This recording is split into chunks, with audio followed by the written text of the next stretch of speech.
Vamos a empezar entonces con toda la parte teórica de la asignatura de máquinas hidráulicas. Como les dije en clases anteriores, la asignatura de máquinas hidráulicas está dirigida a conocer y comprender bien la parte de las máquinas como tal, que son parte de sistemas, tanto en un sistema de aprovechamiento hidroenergético, es decir, transformación de energía hidráulica en energía mecánica y después eléctrica, es el caso de las centrales hidroeléctricas, o también el caso de los sistemas de bombeo, que son parte de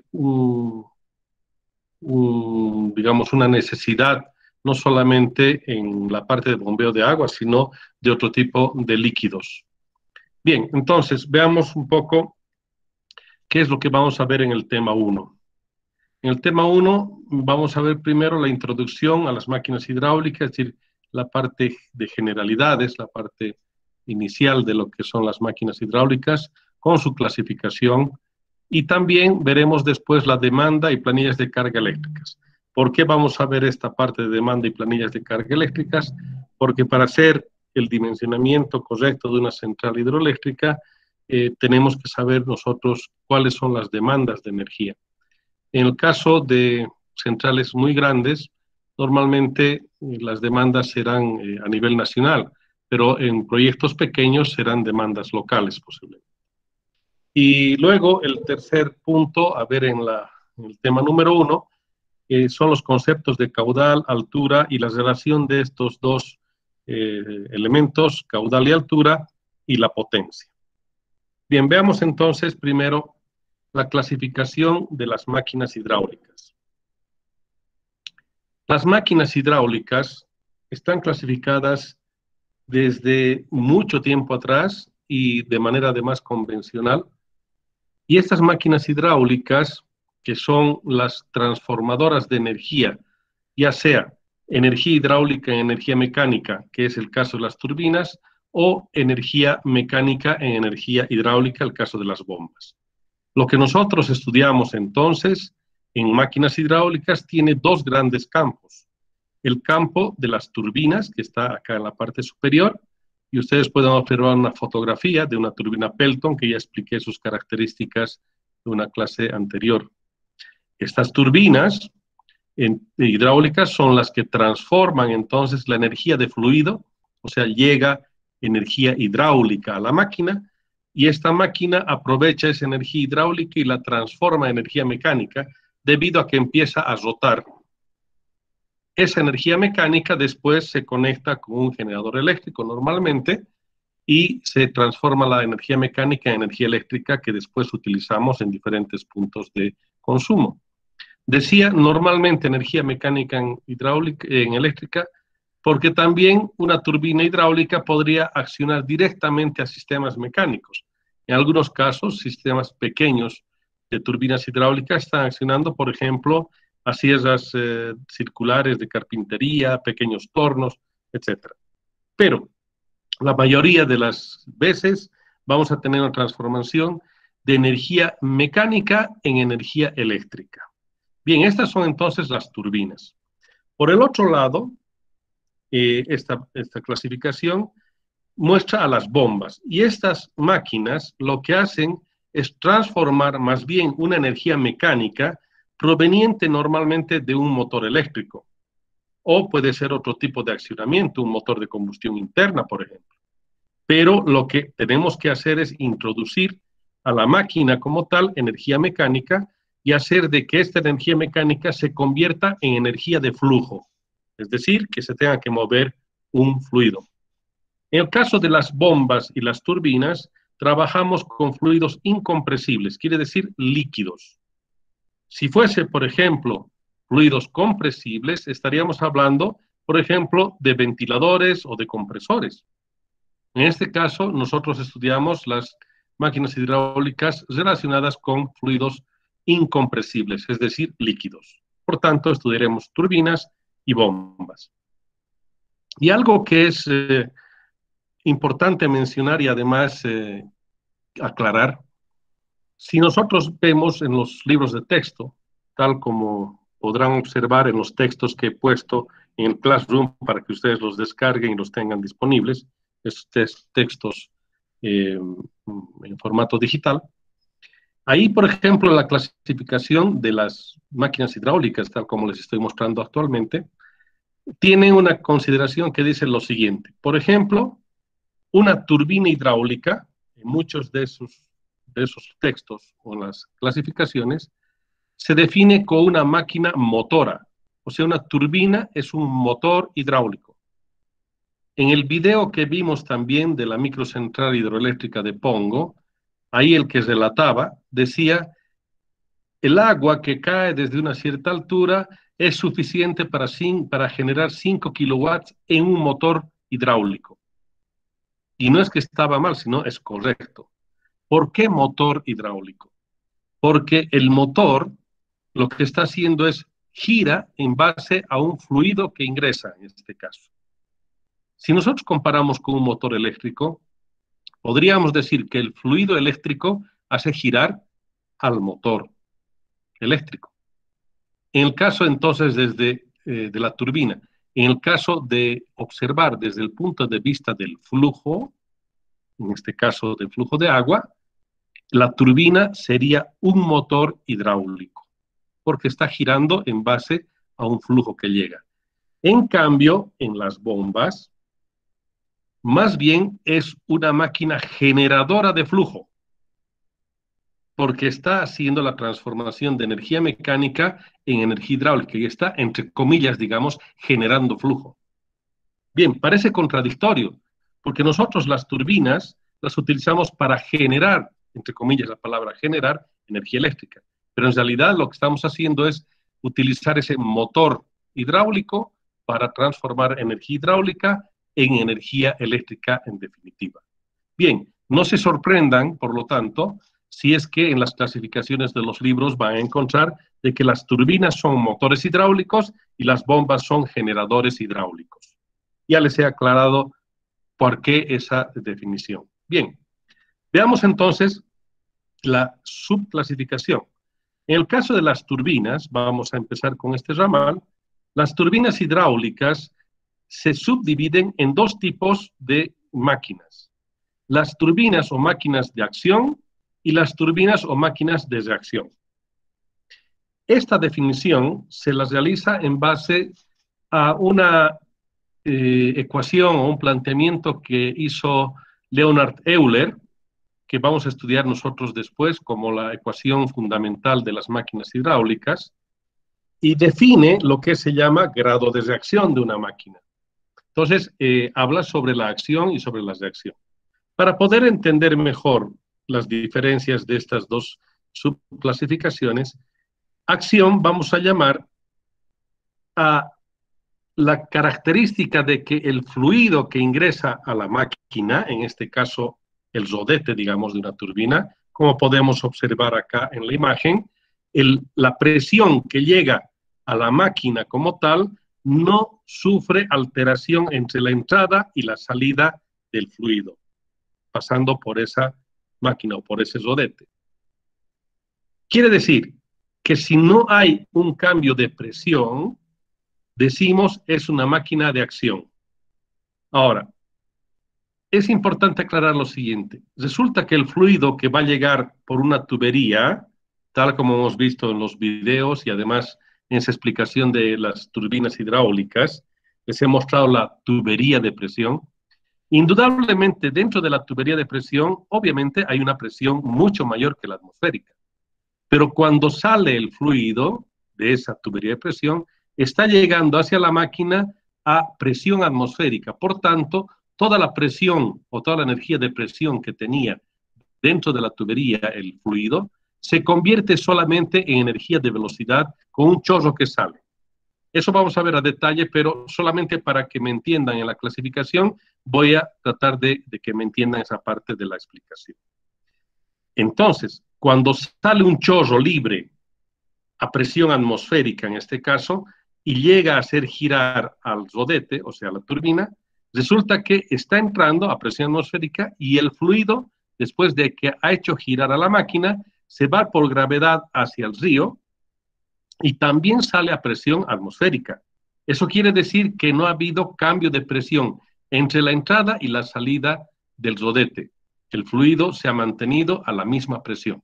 En este caso, presión manométrica cero, o sea, presión atmosférica solamente. A eso llamamos máquinas de acción, es decir, que no ha habido cambio de presión en el rodete. Delta P igual a cero. En cambio, las máquinas de reacción, resulta que la presión que tienen dentro de la turbina no es atmosférica, o sea, es una presión manométrica positiva. Quiere decir que tiene una presión todavía positiva.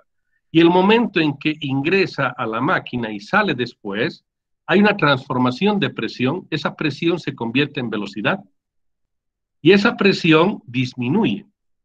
Por tanto, en la máquina ha habido un cambio de presión, o sea, hay una caída de presión, en este caso un delta P, que ya no es igual a cero, y por tanto, ahí decimos, esta es una máquina de reacción. Resumiendo, las máquinas de acción son aquellas que no presentan cambio de presión entre la entrada y la salida del fluido por el rodete. En cambio, las de reacción son aquellas máquinas que experimentan un cambio de presión entre la entrada y la salida del fluido. Ahora, las máquinas de acción son las turbinas tipo Pelton, las Mitchell-Banky, o llamadas también de flujo cruzado, y las turbinas tipo Turgo. En cambio, las turbinas de reacción son las turbinas tipo Francis, son las turbinas axiales, que a su vez se subdividen como Kaplan, hélice, bulbo. Las turbinas de reacción pueden ser máquinas reversibles. Vamos a ver en función de las bombas, para que entendamos mejor esta clasificación, vamos a ver esa explicación. Bien, decimos entonces, en turbinas hay de acción y de reacción, y se subdividen cada una de ellas con los diferentes tipos de turbinas. Veamos en el caso de las bombas. Las bombas se dividen en dos grandes grupos. Las rotodinámicas, quiere decir que tienen un rotor que está girando, y las de desplazamiento positivo. Las rotodinámicas funcionan en base a la ecuación o el principio de Euler, es decir, de tener perfiles o a la vez curvos que hace que haya un cambio de dirección del fluido. En cambio, las de desplazamiento positivo son máquinas que funcionan en base a la reducción del volumen de una cámara. Esa reducción del volumen de una cámara resulta que, como el fluido ahí adentro es incompresible, o sea, es líquido, el volumen está reduciéndose en la cámara, por tanto, el líquido tiene que salir de esa cámara porque no se puede comprimir. O sea, el fluido se va a desplazar en vista a que le estamos forzando porque se está reduciendo el volumen de una cámara. Ese tipo de bombas se llaman bombas de desplazamiento positivo. Entonces, en las bombas también tendríamos dos grandes subdivisiones. Las bombas rotodinámicas, que tienen un rotor que tiene álabes y que obviamente está funcionando en base al principio de Euler, y las bombas de desplazamiento positivo, que están funcionando en base al desplazamiento del fluido porque está reduciéndose el volumen de una cámara. Las bombas rotodinámicas son las bombas centrífugas, que son las que más, digamos, proximidad tenemos o las conocemos, porque les decía en una clase anterior que las bombas centrífugas y las periféricas son las que utilizamos normalmente en nuestras casas o en edificios porque son de baja altura, pero relativamente mayor caudal. Bien, en el caso de las bombas centrífugas y periféricas, acá las centrífugas manejan mucho más caudal que altura. En cambio, las periféricas al revés. Funcionan con el mismo principio de las bombas rotodinámicas, pero las periféricas tienen mayor elevación que caudal, o sea, menor caudal y mayor elevación. Y las centrífugas al revés, mayor caudal y menor elevación. Las que normalmente tenemos en las casitas, esas bombas pequeñas de medio kilowatt, 3/4 o 1 kilowatt, esas que venden en la Ladislao Cabrera, Esteban Arce, en todo lado, esas pequeñitas, La mayoría de esas son periféricas. Después les voy a mostrar algunas imágenes para que podamos entender cómo son estas diferencias entre las centrífugas y las periféricas. Y las centrífugas, a la vez, se dividen en máquinas de monoetapa o multietapa. Monoetapa quiere decir que la transformación de energía se hace en un solo rodete. En cambio, las multietapas que se están haciendo en varios rodetes. Quiere decir que utilizamos una bomba con varios rodetes que están colocados uno tras otro. A eso llamamos un arreglo en serie. Y ese tipo de máquinas, la virtud que tienen es que a medida de que va pasando una etapa a otra, se va aumentando la presión. Bien, podemos tener entonces bombas centrífugas de una sola etapa o de varias etapas, monoetapa o multietapa. Las bombas sumergibles que tenemos en los pozos, normalmente en los barrios, en estos sistemas de bombeo, esas bombas sumergibles son multietapa, es decir, que tienen varios rodetes internamente. Ojalá tengamos oportunidad, antes de que termine el semestre, de poder volver a nuestro laboratorio en la facultad, donde tenemos ahí las bombas, tanto de monoetapa o multietapa. Sería ideal ver eso, o por lo menos en algún momento voy a tratar de hacer una filmación para que veamos esos equipos que tenemos allá. Bien, sigamos entonces con el tema de las bombas ahora de desplazamiento positivo. Las bombas de desplazamiento positivo se subdividen en bombas de émbolo o pistón. Estas bombas de émbolo o pistón, también llamadas reciprocantes. Estas bombas de émbolo o pistón son muy parecidas a los motores de combustión interna. Tienen un pistón, tienen su cigüeñal, tienen su biela. Entonces, podemos tener bombas de desplazamiento positivo, de émbolo o pistón, de simple efecto, de doble efecto, de triple efecto o de más, o más efectos. Esas bombas de émbolo o pistón, normalmente y en general las de desplazamiento positivo, sirven para mayor presión que las bombas rotodinámicas, pero manejan menos caudales. Luego tendríamos las bombas de engranajes, internos, externos, bombas de lóbulos, bombas de tornillo, bombas de paletas. La característica de estas máquinas de desplazamiento positivo es que si es que no funcionan bien en sus sistemas de protección, pueden haber accidentes serios, porque estas bombas se utilizan para tener mayor presión. Miren, imagínense ustedes, por ejemplo, la presión de una bomba inyectora de, digamos, un motor a diésel. Y también ahora hay bombas inyectoras de motores Otto, o sea, de combustible líquido, pero motor de ciclo Otto, o sea, gasolina, digamos, o mezcla gasolina con alcohol. Esas bombas inyectoras, actualmente, las más modernas tienen presiones del orden de 2.500 bar de presión. 2.500 bar. Entre 2.000 y 2.500. Imagínense, 2.500 bar de presión, estamos hablando, multiplicado por 10, de 25.000 metros de altura equivalente de columna de agua.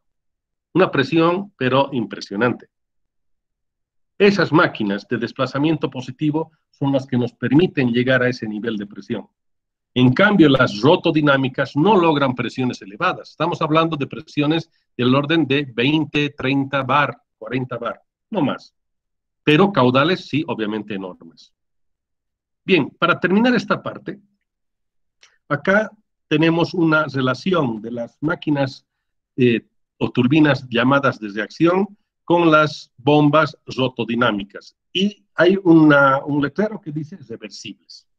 Y eso es cierto, eso es correcto. Yo puedo agarrar una bomba, en este caso centrífuga, una bomba rotodinámica, y hacerla funcionar al revés y se convierte en una turbina de reacción. O al revés, agarro una turbina de reacción, ya sea una Francis o una axial, y la hago funcionar como bomba. A ver, vamos a ver cómo va la cosa.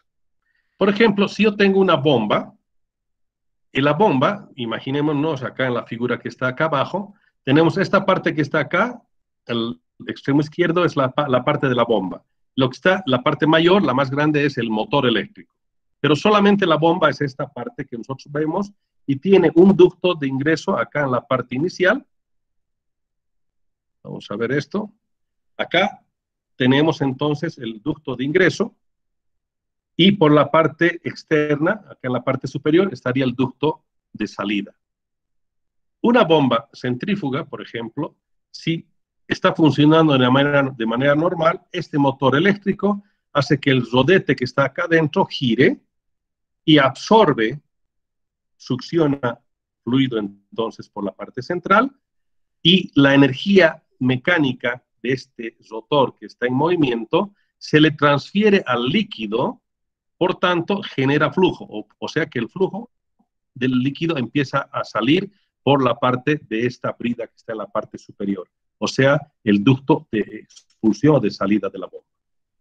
En resumen, la bomba funciona succionando por acá, por el medio, y botando por la parte periférica, o sea, en este caso, por la parte superior. Y la energía, porque solamente esta es una máquina que transforma energía, la energía proviene del motor eléctrico que hace que gire un eje mecánico acá. Bien, es así como funciona una bomba. Para eso ha sido diseñada. Pero, ¿qué ocurriría si, por ejemplo, el depósito que está acá arriba, en la parte superior de la bomba, empieza a soltar el líquido y no tengo ninguna válvula de retención, y va a entrar el líquido por la parte superior y va a hacer girar al rodete que está acá adentro en sentido contrario?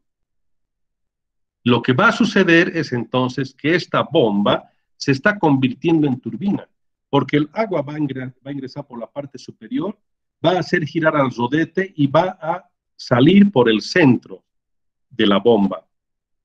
Obviamente esto no sucede de manera normal porque tenemos una válvula en la parte inferior, o válvula de pie, o válvula de retención, o chupador que le llamamos, y eso ya impide que el fluido retorne hacia el tanque.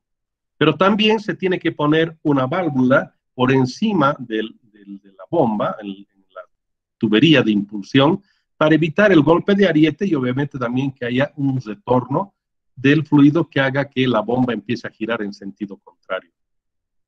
Según la ecuación de Euler, resulta que eso es posible. Ahora, ¿qué pasaría con el motor eléctrico? En este caso, si este motor eléctrico no está alimentando a la red o está, digamos, desconectado de la red, lo que va a suceder es que el rotor está girando y el motor eléctrico gira en sentido contrario. Pero no hay problema porque estaría desconectado de la red. Si nosotros queremos hacer funcionar esta máquina, esta bomba como turbina, lo que tendríamos que hacer es acá excitar los campos para que esto tenga ya corriente reactiva y podamos insertar la corriente activa a la red. Es decir, convertir un motor de inducción como generador. Ustedes en la materia de máquinas eléctricas, no sé si AC o DC, si no han visto van a ver seguramente ustedes, estas máquinas eléctricas, o sea, hablando de motores, pueden funcionar como generadores, o sea, generadores asíncronos. Esta experiencia que les comento de una bomba convertirla en turbina ha sido parte de la tesis de un auxiliar de hace 2 años, de nuestro auxiliar de laboratorio de ingeniería automotriz y también laboratorio de máquinas hidráulicas, Gonzalo Heredia. Si alguien está interesado puede entrar a ver la tesis, está en la Facultad de Tecnología, y la tesis se llama Bombas usadas como turbinas. Y no solamente hemos hecho el análisis teórico basándonos en la ecuación de Euler, sino también la demostración. Se ha demostrado, y ahí tenemos en nuestro laboratorio la bomba que ha servido como parte de la tesis, que ha demostrado que soltando agua por la parte superior se convierte en turbina y obviamente ha producido electricidad haciendo encender unos cuantos foquitos. Eso es posible, por supuesto. Y los motores eléctricos que funcionan como generadores, por supuesto que también son máquinas que funcionan. Y bueno, los que estén interesados pueden retomar esos temas. Eso también ha sido motivo de una tesis de ingeniería eléctrica de los primeros años, Hugo Marca Carpio, se llama el que hizo la tesis de motores de inducción como generadores. La primera vez que yo instalé un equipo de estos fue en 1990, en el proyecto Biogas, que era un proyecto de la Universidad Mayor de San Simón y la cooperación alemana. Hicimos funcionar motores que eran a diésel, hicimos funcionar con biogás y utilizamos motores eléctricos para hacerlos funcionar como generadores eléctricos asíncronos conectados a la red de ELPEC en la Facultad de Agronomía. O sea que eso funciona y yo lo hice con solamente la información básica que me proporcionaron unos ingenieros alemanes, pero después ya encontramos el fundamento teórico y toda la explicación teórica académica con esas dos tesis que les comentó. De Hugo Marca, la tesis de motores de inducción como generadores, y de Gonzalo Heredia, bombas hidráulicas usadas como turbinas. Por tanto, las bombas pueden funcionar como turbinas, o las turbinas pueden funcionar como bombas. ¿Pero cuáles? Solamente estas. Y quiero que quede bien claro. Las turbinas de reacción o las bombas rotodinámicas son reversibles, solamente estas dos. Las turbinas de acción no, las de desplazamiento positivo tampoco. Después, cuando entremos al detalle de estas máquinas, volveremos a hablar el tema y ahí explicaremos con mayor claridad. Bien, entonces, esto es lo que tenemos que estudiar. Todo lo que estamos viendo acá es lo que vamos a estudiar en la asignatura de máquinas hidráulicas el presente semestre. Vamos a empezar con la parte de turbinas hidráulicas, y para ese fin lo que nosotros debemos conocer es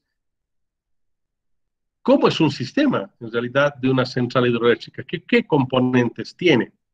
Porque nosotros solamente estudiamos en esta asignatura uno de estos elementos, pero debemos saber dónde va a estar instalado, y cómo, y por qué. Para eso voy a utilizar este pequeño esquema, que es un esquema muy utilizado de manera didáctica, digamos, para las centrales hidroeléctricas, tanto las grandes centrales como las pequeñas. Bien, vamos a ver, por ejemplo, acá, en esta figura, en la parte superior observamos, además de unos pequeños, digamos, arbolitos, aparece una presa que puede ser una obra civil de gran magnitud, como por ejemplo la que tenemos en el lago de Corani, o la que tenemos en la laguna de la Angostura, o sea, una represa que permita almacenar agua para todo un año. Entonces, el fin de la presa o del cierre es almacenar agua y que se convierta en un embalse para todo el periodo anual.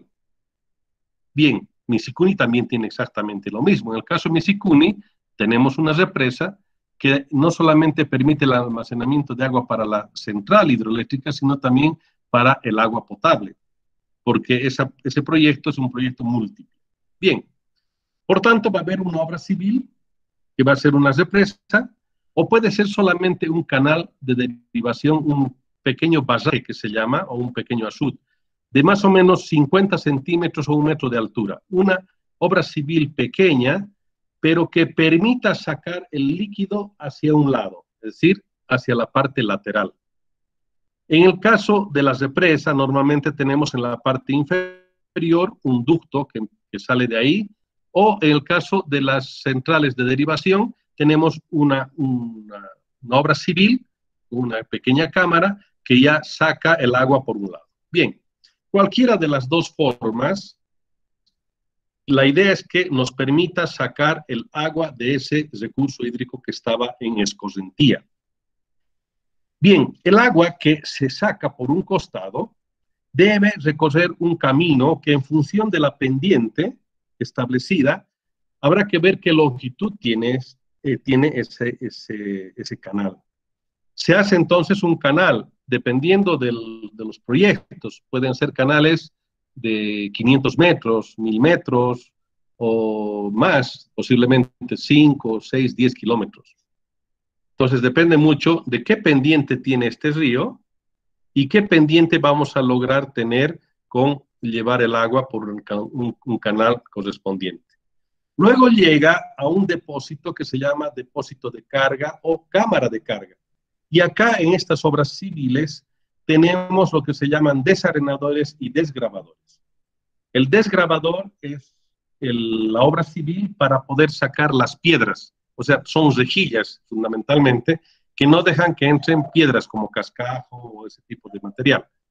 Y en cambio, el desarenador es el que permite que se precipite la arena o el limo, o sea, la greda que lleva el agua, porque no son aguas normalmente limpias, sino turbias. Entonces tiene que ir fluyendo el agua sin sedimentos. No es nada más que unas obras civiles que tienen una cierta velocidad de flujo hasta llegar a ese punto, y por tanto lo que hacen es ampliar la sección para que el agua empiece a ir a una velocidad menor. Por tanto, la velocidad menor hace que precipite los sólidos en suspensión que tenía. Los elementos flotantes como hojas secas, qué sé yo, normalmente van a salir por la parte superior, o finalmente, si no son materiales que vayan a dañar a la máquina, normalmente pueden pasar sin mayor problema por la tubería. Obviamente hay rejillas también que impiden el paso de materiales más grandes. Bien, hasta acá tenemos esa parte de obras civiles, que es trabajo esencialmente de los ingenieros civiles. Y en esto están metidos los hidrólogos, porque tienen que analizar las precipitaciones, los caudales disponibles. Estarán los topógrafos para hacer toda la parte de agrimensura, para ver los niveles, para ver todos los detalles. Los ingenieros civiles para las obras como tal, y también, obviamente, para verificar los caudales. Bien, ¿qué hacemos con esas obras? Lo que estamos haciendo es mantener un cierto nivel de agua, y este nivel hace de que logremos acá una cierta altura respecto al punto de salida del agua cuando vaya a pasar por la turbina. Lo que hemos logrado entonces acá es mantener una altura más o menos aceptable, con una pendiente mínima del canal, mientras el río va bajando con su pendiente natural, y la longitud entonces del canal nos va a definir qué altura hemos logrado de desnivel. Entonces la intención de todo esto es sacar el agua por un costado para tener un desnivel. Lo ideal sería tener directamente una cascada, ¿no? Pero normalmente, por temas ecológicos, casi nadie instala en cascadas, porque eso realmente está vetado. Estamos perdiendo un recurso maravilloso de la naturaleza, y lo que normalmente se hace es sacar por un costado y lograr hacer estas configuraciones. Bien, el agua que llega hasta este depósito cámara de carga debe bajar por una tubería de presión que también se llama conducto forzado o penstock en inglés. La idea es que el fluido que llega a la cámara de carga de este nivel empieza a bajar hacia este otro nivel, y por tanto la energía potencial que tenemos en este punto de esa masa de agua se va a empezar a convertir en energía cinética dentro de la tubería de presión, y también empieza a convertirse parte de esa energía potencial en energía de presión. Y finalmente, este líquido llega hasta la casa de máquinas, donde está la central, toda esta sería la central hidroeléctrica. En la casa de máquinas lo que hemos logrado es que la energía potencial del agua que tenía esta altura empieza a bajar por la tubería de presión hasta esta otra altura, y toda esa energía potencial se convirtió en energía de presión dentro de la tubería, y si es que dejamos fluir libremente el líquido, se va a convertir en energía de velocidad solamente. Hemos dicho que en las máquinas de acción, el agua que baja de la tubería por la tubería forzada o tubería de presión sale como un chorro libre. Por tanto, la energía de posición, o sea, la energía que tenía el fluido acá, se convirtió en energía de velocidad y de presión dentro de la tubería, y después esa energía se convirtió totalmente en energía cinética, es decir, velocidad de flujo. Es así como funcionan las máquinas de acción. Por ejemplo, si acá adentro ponemos una turbina tipo Pelton, lo que va a pasar es que con el desnivel, o sea, la energía potencial, ¿no? Energía de posición. Esa energía se va a convertir en energía de presión y luego cinética acá, y al salir va a salir solamente con energía cinética. Esto hemos estudiado en la ecuación de Bernoulli. Después vamos a repasar de todas maneras. Esa energía de velocidad hace que gire esa máquina que nosotros conocemos como máquina de acción turbina, tipo Pelton, puede ser Michel Banqui o turbo.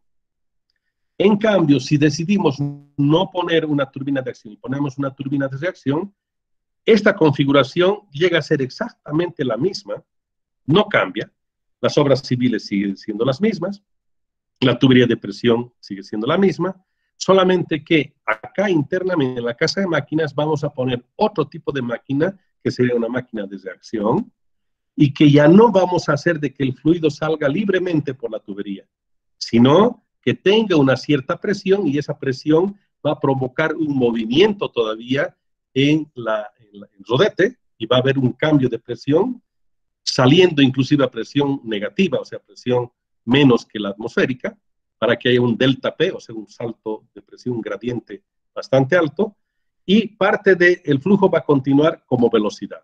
Entonces, acá podríamos poner una máquina de reacción, y vamos a ver después en las próximas clases cómo elegimos. ¿Qué metemos? ¿Una máquina de acción o máquina de reacción? Bien, acá entonces el fluido que está dentro de la turbina hace girar a la turbina. La turbina ya con energía mecánica acciona los generadores, se hace la transformación de energía mecánica en eléctrica, y a través de subestaciones o directamente llevar con transformadores pequeños hacia los puntos de consumo. Y el agua que después de turbinar llega por un canal hacia el lecho del río original, continúa su camino, y la parte que no ha sido, digamos, el caudal más bien, no ha pasado por este lugar, es el caudal que se desvía y entra a la central. Por temas ambientales, el caudal de acá, de este río, no debería ser menor al 20% del caudal mínimo de estiaje. Época de estiaje, en el caso boliviano, es más o menos esta época. Estamos hablando a partir de agosto hasta casi noviembre, ¿no? Es la época de sequía o estiaje. Entonces hay un caudal mínimo en este momento en los ríos, y hay que dejar ese caudal mínimo y el caudal del 20% por lo menos, para que no se vea afectada la flora y la fauna en estos lugares. Bien, este es entonces el esquema de una central o de una instalación hidroeléctrica. Y vamos a ver qué tipos de centrales tendríamos. Vamos a ver las clasificaciones de las centrales hidroeléctricas. Existen dos organizaciones que hacen, digamos, la clasificación, y no solamente para estos temas, sino también para aspectos técnicos. Una organización es OLADE, que es la Organización Latinoamericana de Energía. Es una organización a la que Bolivia está suscrita y tiene la sede en Quito, en Ecuador. Esta organización fue creada en los años 70, cuando vino la crisis del petróleo a nivel mundial. Los países latinoamericanos decidieron colaborarse entre sí y ver qué tecnologías deberían aplicar y todos esos detalles, y por tanto conformaron lo que se llama OLADE, Organización Latinoamericana de Energía. Si alguien tiene interés para tener información, y muy buena información en OLADE, tiene una biblioteca especializada de varios temas, y entre ellos lo que son las turbinas hidráulicas, por supuesto, y las centrales en general. Esta organización tiene una clasificación de potencias, en este caso de centrales hidroeléctricas, de una cierta manera. Y acá la otra columna, que sería la clasificación que hacen los Estados Unidos y también Europa. Normalmente esta clasificación es la que conocen la mayoría. Algunos de OLADE no conocen mucho. Y nosotros, de todas maneras, como país, pertenecemos a las dos organizaciones. Inclusive, uno de los secretarios ejecutivos de OLADE ha sido un boliviano, hace muy poco tiempo, y que obviamente es una organización bastante importante. Envían de cada gobierno un técnico para que sea una especie de representante técnico a esta organización. Muy bien, veamos cómo es la clasificación. La primera el primer nivel, digamos, sería de las picos centrales hidroeléctricas. En algunos libros, en alguna literatura, no van a ver la clasificación de picos centrales porque ha sido una incorporación reciente. En libros antiguos solamente empieza desde microcentrales. Bien, picos centrales entonces hasta 5 kilowatts, o sea, 5.000 watts. Estamos hablando de unas centralitas que permitirán tener, qué sé yo, para una casa, 2, 3 casas, digamos, ¿no? O como el caso de Pongo, ese video que hemos pasado en una clase anterior, es una central tipo Pelton, con turbinita Pelton, pero que tiene 5 kilowatts de potencia. Justamente entraría dentro de este rango de pico central. Miren, para ver un poco la comparación, la dimensión de todo esto. Nosotros acá en Cochabamba, en nuestras casas, en la categoría residencial, estamos hablando de lo mínimo, digamos, o sea, categoría doméstica, llamémosle, si quieren, estamos hablando de una potencia contratada de 7 kilowatts. Prácticamente una ducha eléctrica es lo que se lleva toda esta potencia. Pero hay lugares donde pueden funcionar estas maquinitas y utilizando eficientemente los sistemas de consumo, o sea, por ejemplo, poniendo focos LED, o utilizando sistemas de muy baja potencia, por ejemplo, los sistemas fotovoltaicos o solares que tienen cargas bastante eficientes, esas podemos utilizar en las casas y en vez de tener un panel solar, podemos tener una turbinita hidráulica que funcione día y noche. En cambio, el panel solar solamente funciona de día cuando hay sol. Y las turbinas hidráulicas con cargas bastante eficientes pueden abastecer a pequeñas viviendas. Entonces, donde hay, yo por lo menos haría eso, donde encuentro un recurso hídrico, aunque sea un pequeño canal de riego, ahí encuentro un desnivel, puedo poner una turbina hidráulica y doy energía eléctrica adicionalmente al uso que tiene el agua. Entonces, hay centralitas de este tamaño, estamos hablando de hasta 5 kilowatts. Algunos dicen desde 200 watts o 300 watts, o sea, 0,2 a 0,3 kilowatts como mínimo hasta 5 kilowatts. Estamos entrando más o menos entonces en el rango de lo que serían casi los sistemas fotovoltaicos, ¿no? De pequeña potencia. Bien, en el caso de la clasificación de Estados Unidos y Europa, que sería la de ONUDI, las picos centrales son hasta 10 kilowatts. Bien, luego viene la categoría de microcentrales. Las microcentrales es desde 5 kilowatts hasta 50 kilowatts en la clasificación según OLADE. O sea, estamos hablando de maquinitas relativamente pequeñas, pero hasta 50. Y 50 ya no es despreciable. Ya 50 kilowatts sirven normalmente para unas 60, 70 familias en áreas rurales. En el caso de la clasificación de tipo ONUDI, o sea, Estados Unidos y Europa, la microcentral es con un límite inferior de 10 kilowatts hasta 100 kilowatts. Las mini centrales, desde 50 kilowatts hasta 500 kilowatts. O sea, en realidad 51, ¿no es cierto? Empezamos por límite más 1. En el caso de la otra clasificación, serían desde 100 kilowatts hasta 1000 kilowatts. Y 1000 kilowatts ya es 1 megawatt. Las pequeñas centrales, en el caso de OLADE, de 500 kilowatts, o sea, 501 hasta 5000 kilowatts, o sea, 5 megawatts. En el caso de la otra clasificación, desde 1000 kilowatts, o sea, 1001, o sea, 1 megawatt, hasta 10 megawatts.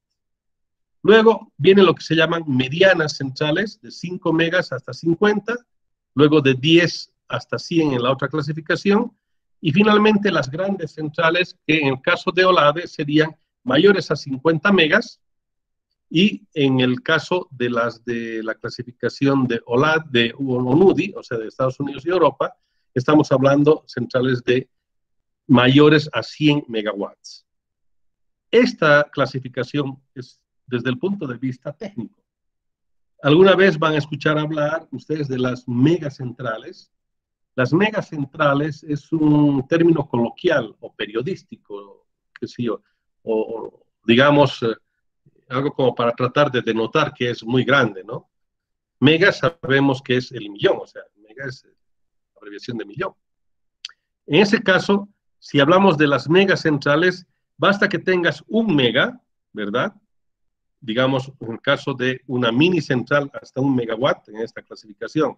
o pequeñas centrales, ya deberíamos llamarle megacentrales, porque ya estamos hablando de megawatt. Pero no es así. Esa definición de megacentrales técnicamente no existe. Es un invento de los periodistas y de alguien que se le ocurrió. Por tanto, técnicamente solamente vamos a conocer de esta manera. Es un poco el caso de algunos que para exagerar dicen, bueno, es muy grande. No tiene sentido. O es grande y para de contar. Bien, estas son las clasificaciones entonces de las centrales. Repasando, las picocentrales, las micro, las mi, las pequeñas, las medianas y las grandes centrales. Bien, acá vamos a ver un poco en el caso boliviano cómo está la característica. Esto estoy mostrándoles por lo siguiente, por el potencial que nosotros tenemos. Contrariamente a lo que toda la gente piensa, y esta diapositiva también uso bastante en presentaciones fuera del país, porque todos fuera del país piensan que es un país altiplánico y nada más. Nosotros tenemos, por bendición de Dios o la naturaleza, como quieran llamarle, tenemos todos los pisos ecológicos a disposición. Nosotros tenemos llanos, altiplano, valles, etc. Fíjense, el 65% del territorio boliviano pertenece a la cuenca amazónica y toda esta parte es la que tiene mayor cantidad de caudal disponible para proyectos hidroenergéticos, pero que no están siendo utilizados todavía, porque para esta zona, para toda esta zona verde que ustedes ven acá, vamos a necesitar turbinas de reacción y normalmente las tipo Kaplan o tipo hélice. Esas turbinas son las que van a entrar a funcionar. A las otras no pueden entrar en toda esta zona. Ya vamos a ver después por qué. Bien, y como nuestro país es enorme, es inmenso, estos puntos están mostrando dónde hay energía eléctrica y cuáles no, más o menos porque está en función de la concentración de habitantes. Bien, ¿qué es lo que tenemos en base al potencial hidroenergético de Bolivia? El potencial hidroenergético bruto es de 334.100 megawatts. O sea que si yo utilizara toda la potencial bruto sería esto. Pero hay algunos lugares donde no vamos a poder instalar nunca una central hidroeléctrica. Entonces, bajamos a un nivel que se llama potencial aprovechable. Ese potencial aprovechable, más o menos estamos hablando de casi un 8%, un 10% del bruto. Pero esta cantidad de potencial aprovechable es la que sí podríamos lograr tener en instalaciones hidroenergéticas. 39.870 megas es lo que, según ENDE, han clasificado y han dicho, es lo que se podría aprovechar. Ahora, inventariado quiere decir que es un potencial que ya tiene proyectos, que ya se tienen en cartera ciertos proyectos y que tendrían la posibilidad de generar 10.700 megas de energía eléctrica con centrales hidroeléctricas y con proyectos, de hecho. Unos más caros que otros, pero ya con proyectos inventariados. En operación, hasta el año 2016, bueno, no he tenido acceso últimamente a la otra información, solamente tenemos 483 megawatts, digamos 500 megawatts. Ese valor de potencia instalada corresponde solamente a 4.5% utilizado en este momento. O sea, tenemos, digamos, 5% utilizado. 95% falta por utilizar. Es por esa razón que Bolivia se puede constituir en el centro energético de Sudamérica, porque tenemos gran potencial hidroenergético para poder aprovechar y además para empezar a sustituir al gas natural. No nos olvidemos que el gas natural está empezando a escasear y hemos vuelto, en el caso boliviano, por la senda de los aprovechamientos de los recursos hidroenergéticos. Ahí tenemos la central de Misicuni, que ha entrado recién en operación hace poco, la central de San José, esa que está yendo al Chapare, después de Corán y después de Santa Isabel viene la central de San José. La central de Ibirizu, que está en proceso de construcción. Centrales hidroeléctricas, entonces, que van a requerir recursos humanos como ustedes y otros perfiles profesionales, por supuesto. No solo para el diseño y la construcción, sino también para la operación y mantenimiento. Y Bolivia está retomando, yo diría, con muy buena visión, el tener que generar con energías renovables. Energía solar, eólica y en este caso energía hidráulica. Por tanto, ese es el gran potencial que nosotros tenemos y es donde vamos a tener que meter turbinas por donde sea posible. Y en este caso, para proyectos pequeños también podemos pensar en turbinas pequeñitas como las pico o las micro o mini centrales hidroeléctricas que permitan tener energía eléctrica a pequeñas poblaciones rurales que hasta ahora no tienen. Si bien algunas ya tienen paneles solares, pero hay otras tantas que todavía siguen utilizando velas, mecheros, y eso sí se puede llegar con estas energías renovables o alternativas. Bien, bueno, vamos a quedar hasta acá porque después ya viene cómo hacemos un perfil de proyecto. Y si tienen alguna consulta, por favor, estoy a sus órdenes.